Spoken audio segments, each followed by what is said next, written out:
Hello नमस्ते सम्पूर्णमा नमस्ते। यतिखेर चाहिँ हामी फेवातालको बिचमा छौँ, काइकिङ गर्दैछौँ। यो पहिलो अनुभव लिँदैछौँ, पहिलो अनुभव सेयर गर्दैछौँ।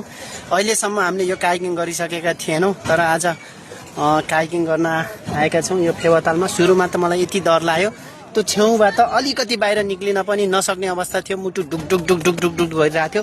जब म यो काइकिङ गर्दै गएँ र कन्फ्युजन लेभल बढ्दै गइसकेपछि अहिले मैले फेवातालको बिचमा पुगेर म फर्किसकेको छु।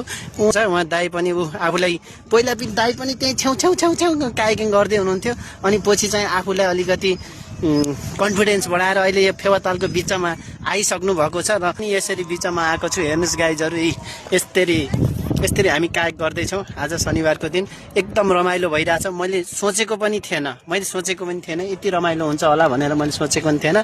जब तपाईँले आफूलाई कन्फिडेन्स लेभल अप गर्नुभयो भने नि, आफू ढुक्कता प्रदान भयो भने, आफूमा सेल्फ कन्फिडेन्स भयो भने चाहिँ तपाईँ काइक गर्न सक्नु नै रहेछ। यो तपाईँले देखे जस्तो यस्तो यता धल्किन्छ कि उता धल्किन्छ कि भन्ने त्यस्तो चाहिँ नरहेछ क्या। तपाईँ एकदम आफूलाई ब्यालेन्स मिलाएर टक्क बिचमा बस्नुभयो भने ढुक्क हुँदो रहेछ, केही नहुँदो रहेछ। यी अहिले यसरी हेर्नु न, फेवातालको बिचमा छौँ र पनि केही डर छैन।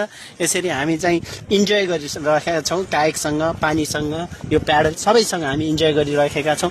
ल तपाईँ पनि यसरी आउन सक्नुहुन्छ, यसरी काइक गर्न एकदम रमाइलो हुँदो रहेछ है। ल हेर्नुहोस् है, ल गाइज।